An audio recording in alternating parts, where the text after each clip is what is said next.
शाम का समय था।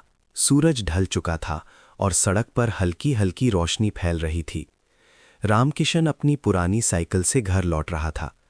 दिन भर की मजदूरी के बाद उसके चेहरे पर थकान साफ दिखाई दे रही थी। जेब में मुश्किल से 200 रुपए थे, जिनसे उसे घर का राशन भी लेना था और बच्चों के लिए दवा भी। अचानक आगे पुलिस की गाड़ी खड़ी दिखी। 2 सिपाही और एक दरोगा सड़क किनारे खड़े होकर आने जाने वालों को रोक रहे थे। रामकिशन का दिल हल्का सा घबराया, लेकिन उसने सोचा कि उसने कोई गलती नहीं की है तो डरने की क्या बात। जैसे ही वो पास पहुंचा, एक सिपाही ने हाथ उठाकर उसे रोक लिया। ओए, कहाँ जा रहा है? सिपाही ने कड़क आवाज में पूछा। रामकिशन घबरा गया। साहब, घर जा रहा हूं। दरोगा ने उसे ऊपर से नीचे तक देखा और फिर पूछा, क्या करता है तू? ये सवाल सुनकर रामकिशन कुछ पल के लिए चुप हो गया। उसने धीरे से कहा, साहब, मजदूरी करता हूं। बस यही जवाब सब कुछ बदल देने वाला था। दरोगा के चेहरे पर एक हल्की मुस्कान आई, लेकिन वो मुस्कान किसी इंसानियत की नहीं बल्कि एक अवसर की थी। अच्छा, मजदूर है, पहचान पत्र है तेरे पास? रामकिशन ने जल्दी से अपनी जेब टटोली और एक पुराना सा आधार कार्ड निकाल कर दे दिया। दरोगा ने उसे देखा, फिर वापस करते हुए बोला, ये तो पुराना लग रहा है, चोरी चकारी तो नहीं करता? नहीं साहब, मैं ईमानदारी से काम करता हूं, रामकिशन ने डरते हुए कहा। सिपाही ने तुरंत उसकी साइकिल को एक तरफ खींच लिया और बोला, साहब, इसकी तलाशी लेते हैं। रामकिशन के दिल की धड़कन तेज हो गई। उसे समझ नहीं आ रहा था कि वो क्या करे। उसने धीरे से कहा, साहब, मैंने कुछ नहीं किया है। दरोगा ने उसकी बात अनसुनी कर दी। सिपाही ने उसकी जेबें टटोलनी शुरू कर दी। 200 रुपए निकले। ओहो, पैसे तो हैं तेरे पास, सिपाही ने कहा। साहब, ये घर के खर्च के लिए है। रामकिशन लगभग रोने लगा। दरोगा ने ठंडी आवाज में कहा, देख, मामला थोड़ा गड़बड़ लग रहा है। अगर हम चाहें तो तुझे थाने ले जा सकते हैं, फिर तेरे ऊपर चोरी का केस भी बन सकता है। रामकिशन के पैरों तले जमीन खिसक गई। उसे अपने छोटे छोटे बच्चों का चेहरा याद आया। उसने हाथ जोड़ लिए। साहब, ऐसा मत कीजिए, मैं गरीब आदमी हूं। सिपाही ने धीरे से कहा, अगर बचना है तो समझदारी दिखा। रामकिशन समझ गया कि बात कहाँ जा रही है। उसकी आंखों में आंसू आ गए। उसने कांपते हाथों से पैसे आगे बढ़ा दिए।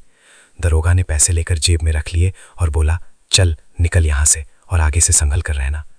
रामकिशन बिना कुछ कहे वहां से निकल गया। उसकी आंखों में अपमान और बेबसी साफ दिख रही थी। कुछ दिन बाद उसी रास्ते पर एक और आदमी जा रहा था। नाम था अमित।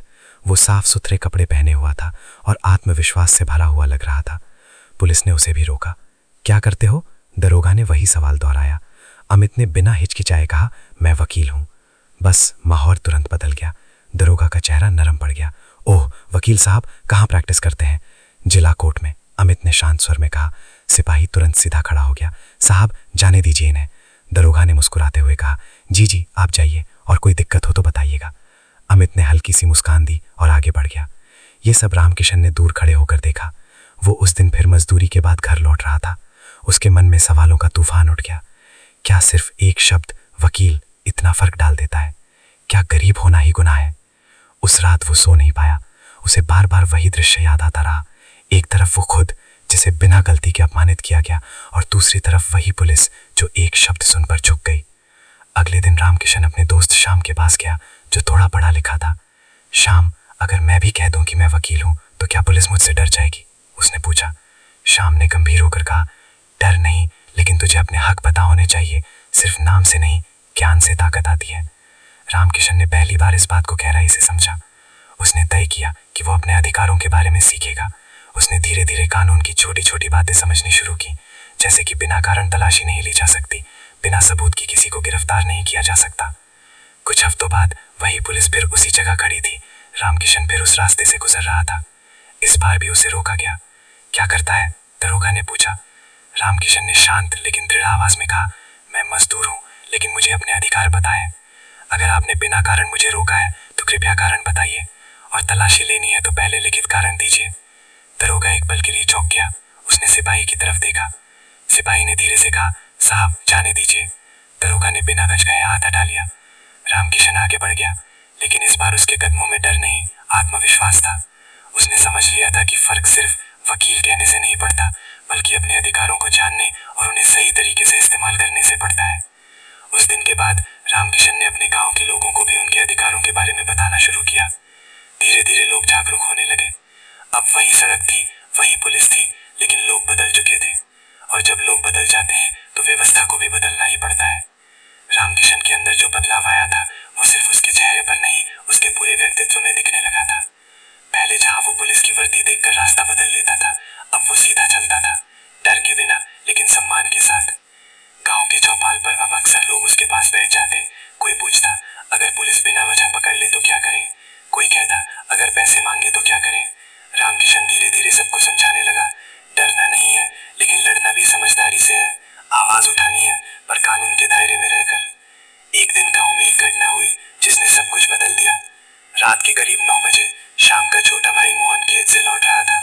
रास्ते में वही पुलिस की जीप खड़ी थी। उसे रोका गया। क्या खस्ता है? सिपाही ने पूछा। मोहन ने कहा, खेती करता हूँ। रात में क्या कर रहा था? खेत में चोरी करने गया था। दरोगा ने कड़ाई से पूछा। मोहन घबरा गया। नहीं साहब, मैं तो अपने खेत में था। लेकिन इस बार मामला थोड़ा ज्यादा बढ़ गया। पुलिस उसे जबरदस्ती जीप में बैठाने लगी। मोहन ने विरोध किया, लेकिन उसकी एक न चली। गांव में खबर पहुंची तो शाम दौड़ता हुआ रामकिशन के पास आया। भाई, मोहन को पुलिस उठा ले गई। शाम ने हाफते हुए कहा। रामकिशन का चेहरा गंभीर हो गया। चल, थाने चलते हैं, उसने तुरंत कहा। गांव के कुछ और लोग भी साथ हो लिए। पहले तो सब डर रहे थे, लेकिन रामकिशन के आत्मविश्वास ने उन्हें हिम्मत दी। थाने पहुंचकर उन्होंने देखा कि मोहन को एक कोने में बैठाया गया है। वो डरा हुआ था। रामकिशन सीधे दरोगा के पास गया। साहब, आपने इसे किस आधार पर पकड़ा है? उसने शांत लेकिन दृढ़ आवाज में पूछा। दरोगा ने तिरछी नजर से देखा। तो कौन होता है पूछने वाला? रामकिशन ने कहा, मैं इसका गांव वाला हूँ और एक नागरिक होने के नाते मुझे ये जानने का अधिकार है कि किसी को क्यों हिरासत में लिया गया है। दरोगा कुछ पल के लिए चुप हो गया। उसे याद आया कि यही आदमी कुछ दिन पहले भी सवाल कर रहा था। हमें शक है, दरोगा ने कहा। सिर्फ शक के आधार पर किसी को रात भर थाने में नहीं रखा जा सकता, रामकिशन ने जवाब दिया। अगर आपने इसे गिरफ्तार किया है तो एफआईआर दर्ज कीजिए और इसकी कॉपी दीजिए, नहीं तो इसे छोड़ दीजिए। थाने में सन्नाटा छा गया। बाकी सिपाही भी अब ध्यान से सुन रहे थे। दरोगा को समझ आ गया कि मामला अब पहले जैसा नहीं रहा। सामने वाला आदमी डरने वाला नहीं है और बाकी लोग भी उसके साथ हैं। ठीक है, इसे जाने देते हैं, लेकिन ध्यान रखना, दरोगा ने कहा। मोहन को छोड़ दिया गया। गांव लौटते समय सबकी आंखों में एक अलग चमक थी। शाम ने कहा, अगर आज तू नहीं होता तो मोहन रात भर थाने में सड़ता। रामकिशन ने धीरे से कहा, मैं नहीं, कानून काम आया है, बस हमें उसका इस्तेमाल करना आना चाहिए। धीरे धीरे ये बात आसपास के गांव में भी फैलने लगी। लोग अब छोटी छोटी बातों पर डरने के बजाय सवाल करने लगे। लेकिन हर कहानी में एक मोड़ आता है। कुछ हफ्तों बाद उसी इलाके में एक बड़ा अधिकारी आया। उसने सुना कि लोग अब पुलिस से सवाल करने लगे हैं। उसने थाने में मीटिंग बुलाई। ये क्या हो रहा है? लोग अब पुलिस से बहस कर रहे हैं, उसने सख्त लहजे में पूछा। दरोगा ने कहा, सर, एक आदमी है, रामकिशन, वही सबको सिखा रहा है। अधिकारी ने कहा, उसे बुलाओ। अगले दिन रामकिशन को थाने बुलाया गया। गांव में बेडर का माहौल बन गया। लोग कहने लगे, अब तो रामकिशन फंस गया। लेकिन रामकिशन शांत था। वो थाने गया। अधिकारी ने उसे गौर से देखा और पूछा, तू लोगों को पुलिस के खिलाफ भड़का रहा है? रामकिशन ने बिना झिझक कहा, नहीं साहब, मैं लोगों को उनके अधिकार बता रहा हूँ, और अगर इससे कानून व्यवस्था बिगड़ जाए तो? अधिकारी ने पूछा। रामकिशन ने जवाब दिया, साहब, कानून व्यवस्था तब बिगड़ती है जब कानून का गलत इस्तेमाल होता है। अगर सब अपने अपने अधिकार और कर्तव्य समझ ले तो व्यवस्था और मजबूत होती है। कमरे में कुछ पल के लिए खामोशी छा गई। अधिकारी ने कुर्सी से उठते हुए कहा, तू पढ़ा लिखा नहीं लगता, फिर भी इतनी बातें करता है। रामकिशन ने हल्की मुस्कान के साथ कहा, साहब, पढ़ाई किताबों से होती है, लेकिन समझ अनुभव से आती है। अधिकारी ने पहली बार मुस्कुराया।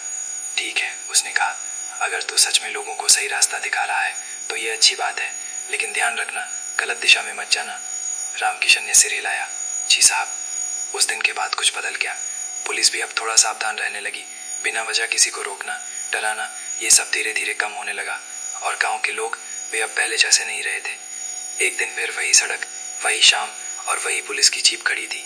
एक आदमी साइकिल से आ रहा था, नया चेहरा, शायद पास के गांव से। उसे रोका गया। क्या? सिपाही ने पूछा। आदमी ने डरते हुए कहा, मैं मजदूर हूँ। सिपाही कुछ कहता, उससे पहले पीछे से आवाज आई, मजदूर है तो क्या हुआ, नागरिक भी है। ये रामकिशन था। सिपाही ने उसकी तरफ देखा, फिर उस आदमी की तरफ, और बिना कुछ कहे हाथ हटा लिया। आदमी हैरान था। उसने धीरे से पूछा, भाई, तुम कौन हो? रामकिशन ने मुस्कुराकर कहा, मैं भी तेरी तरह एक आम आदमी हूँ। आदमी ने कहा, लेकिन पुलिस तुमसे डरती है। रामकिशन ने सिर हिलाया। नहीं, पुलिस मुझसे नहीं, कानून से डरती है। और जब आम आदमी कानून जान जाता है तो वो कमजोर नहीं रहता। सड़क पर हवा चल रही थी। शाम धीरे धीरे रात में बदल रही थी। लेकिन इस बार अंधेरा डर का नहीं था, जागरूकता की रोशनी उससे ज्यादा तेज थी। और कहानी यहीं खत्म नहीं होती, क्योंकि हर गांव में, हर शहर में अभी भी कई रामकिशन बनने बाकी हैं। गांव में धीरे धीरे बदलाव साफ दिखने लगा था। लोग अब चुपचाप अन्याय सहने के बजाय समझदारी से अपनी बात रखने लगे थे। रामकिशन अब सिर्फ एक मजदूर नहीं रहा था, बल्कि लोगों के लिए हिम्मत और जागरूकता की पहचान बन गया था। एक दिन गांव के कुछ लड़कों ने कहा, भैया, आपकी ये कहानी और बातें सिर्फ गांव तक ही क्यों रहे, इसे सब तक पहुंचना चाहिए। रामकिशन ने पूछा, कैसे?